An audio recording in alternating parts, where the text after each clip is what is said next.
सावधान। स्कूल में कहते हैं ना, सावधान सावधान विश्राम, कि जो सावधान रहेगा वो विश्राम पाएगा। करेक्ट। शुरू से ही सिखाया जाता है स्कूल में, लेकिन सावधान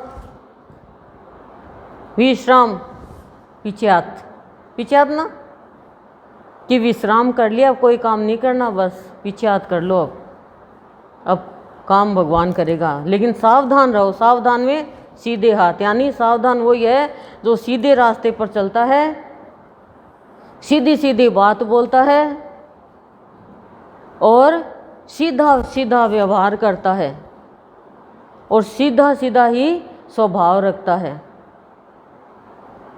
टेढ़ा नहीं रखता। तो वो विश्राम, फिर उसको कुछ भी करने की ज़रूरत नहीं है।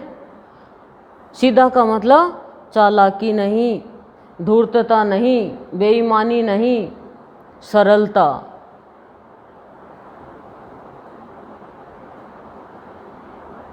इंग्लिश में अटेंशन ही बोलते हैं बस, है ना। जो अटेंशन में सही रह जाता है उसको कभी कोई टेंशन होती नहीं है। सावधान पूर्वक सुनो भगवान की बात, ये नहीं नींद आ जाए, कुछ और सोच जाएं, कहीं का कहीं चले जाएं, मन है ये चला जाएगा। बच्चे को पढ़ाते हैं तो बच्चा खेल में चला जाता है, उसको कभी दूध चाहिए, कभी पानी चाहिए। जैसे हमारी इंजेक्शन लगना होता है ना, डर लगता है तो हम भाग जाते हैं स्कूल में लगते तो, और उस टाइम सावधान नहीं रहेंगे तो इंजेक्शन टूट जाएगा अंदर। हर चीज़ में सावधानी बरतनी चाहिए, तो जीवन में भी सावधान रहना चाहिए। सावधान रहने का क्या प्रावधान है बताओ, सावधान रहने का क्या प्रावधान है, ये है प्रश्न। अब उत्तर बताओ आप। सावधान रहने का प्रावधान बताओ।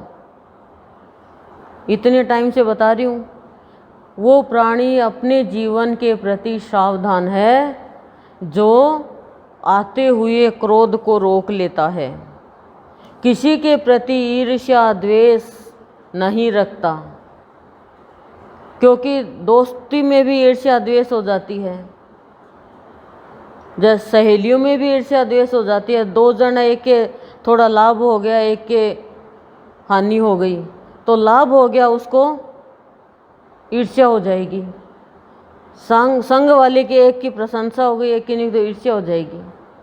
तो ये मत आने दो, सावधान रहो। जैसे सामने से कोई गाड़ी आ रही है तो हम सावधान नहीं है तो हमारे कर देगी ना नुकसान।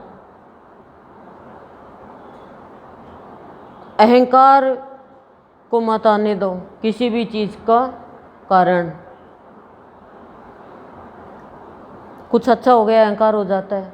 लोभ को हावी मत होने दो अच्छे काम के लिए, हमारे शरीर के लिए चाहे हम कम कर लें, लेकिन सत्य के काम के लिए, हमारे प्रारब्ध अच्छा बनने के लिए कोई हमें कहते हैं पुरुषार्थ कराने के लिए, उस समय लोभ आ जाता है, सावधानी नहीं बरतते हम। और मोह है, बस वो तो एकदम ही असावधानी करवाता है। मोह है तो जिस प्राणी में आ गया वो असावधान हो जाता है, सावधान नहीं रहता वो, क्योंकि स्वार्थ आ जाता है मोह के कारण। मोह के कारण गलत काम कर देते हैं। मोह के कारण अर्जुन कमज़ोर पड़ गया, मोह के कारण ही अपना पराया हो जाता है।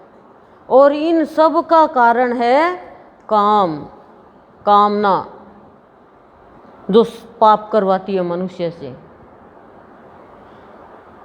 अब किसी पराई चीज़ को देखकर आपके अंदर कामना जगेगी तो कामना तो पाप कराएगी ना, आपके तो वो काम के है नहीं।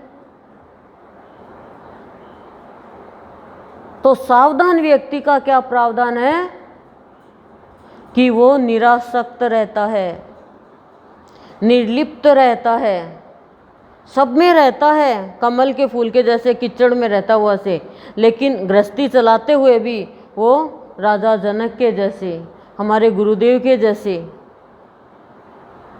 भक्तों के जैसे निरासक्त भाव, वो है सावधान।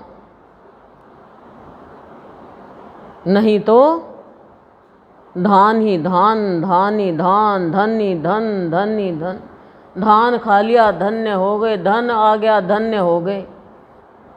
ये क्या ही का सावधान, ये कैसे सावधान है हम, बताओ। तो भगवान की बातें सावधानी पूर्वक सुनोगे तो उसका मतलब है भगवान की बातों को सम्मान देना, आदर देना, रेस्पेक्ट करना, ये होती है श्रद्धा। सावधान का दूसरा मतलब है श्रद्धा। और सावधान होकर राजा परीक्षित ने सुना, सावधान का मतलब एकाग्रचित होकर सुना। राजा परीक्षित ने सुना, मुक्ति हो गई। धुंधकारी ने सुना, प्रेत योनि से छुटकारा मिल गया। क्योंकि भगवान की बातों को सावधानी पूर्वक नहीं सुनोगे तो फिर कौन सी बातों को सावधानी पूर्वक सुनोगे। हम बचपन में फिल्म की स्टोरी सावधान होकर सुनते, ये देख लो फिल्म की स्टोरी सुनाती कजन, और हम सब सुनते, सब सुनते बैठ जाते सब, लेकिन भजन भी गाते, रामायण भी होती, समझ में नहीं आती, समझ में आती खाली फिल्म की स्टोरी ढंग से कि उसने मार दिया, उसने छोड़ दिया, उसने प्यार किया, इसने ये किया। क्यों? क्योंकि भगवान की बातों को समझाने वाला भी तो कोई चाहिए। चौपाई तो पढ़ती, लेकिन चौपाई का एक्सप्लेन करने वाला भी तो चाहिए। रट लिया सुत दारा लक्ष्मी पापी केहू होए, हरि भजन और हरि कथा तुलसी दुर्लभ दोय। लेकिन घर घर में तो बंद करा दिया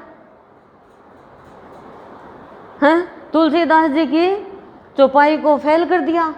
घर घर में नहीं हो सकता सत्संग, घर घर में नहीं हो सकती भाव सागर सप्ताह, घर घर में नहीं हो सकता कुछ ही। अरे क्यों? तो तुलसीदास जी पागल है। तो याद तो कर लिया, सुत दारा लक्ष्मी पापी केहू होए, ये तो पापियों के भी होता है, सुत और हरि भजन हरि कथा तुलसी दुर्लभ दोय। अब धारण कहाँ किया? सावधान तो नहीं रहे ना, सावधान तो नहीं रहे ना। एक घड़ी आदि में पुनियाद, तुलसी संगत साधे की हरे कोटि अपराध।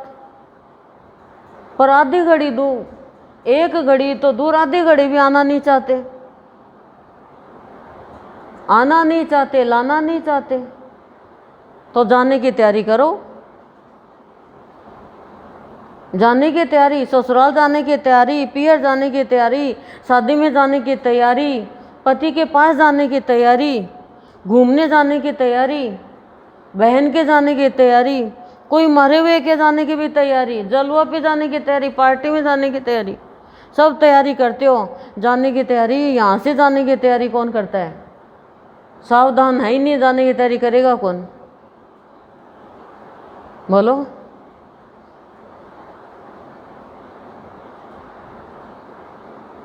भाई मैं मानती हूँ कि मैं एक इष्ट की कहती हूँ तो आप डर जाती हो सारी, लेकिन अपने आप ही छूट जाएगा, छोड़ने से नहीं छूटेगा, अपने आप ही गुरुदेव की कृपा हो जाएगी ना तो सब छूट जाएगा, सावधान हो जाओगे। छोड़ने से कुछ नहीं छूटता है, ये मान के चलो आप। क्यों नहीं छूटता है? क्योंकि आप थोड़ी चीज़ खाओगे तो आपके कब्जी होगी, नहीं होगी क्या? फिर आपको तो दवाई लेनी पड़ेगी। और खूब सारी खा लोगे तो आप खुश रहोगे, ऐसा है ना। और 10 लोगों से कोई बात पूछोगे तो 10 अपने दिमाग से बताएंगे, और एक अच्छे से पूछ लोगे तो वो सही रास्ता बता देगा। अब बुझी हुई लालटेन, बुझी हुई टॉर्च और बुझी हुआ दीपक आपको क्या रास्ता दिखा देगा? उनको जलाना तो पड़ेगा ना। तो सत्संग में आके हमें जलना आता है, यानी प्रकाशमय होना आता है, तब हमें किसी के रास्ता दिखाने की ज़रूरत नहीं होती। हमारा रास्ता हम खुद ही देखते हुए आगे बढ़ते हैं। ये सत्संग की महानता है, सद्गुरु की कृपा है। तो वहाँ जाने की तैयारी भी तो कर लो। कोई नहीं करता वहाँ जाने की तैयारी, डरते हो रहे हैं। डरेंगे तो भी जाना पड़ेगा। तो परमात्मा से जब तक शादी नहीं हुई तो जाओगी कहाँ? तैयारी किसकी करोगे? कुंवारी लड़की को कहते हैं भाई तैयारी कर ले, नहीं कहते। तो कुंवारे हैं वो तो तैयारी करेंगे नहीं, और जिनकी शादी हो गई परमात्मा के साथ वो उनकी तैयारी चालू हो ही जाती है। और फिर आनंदमय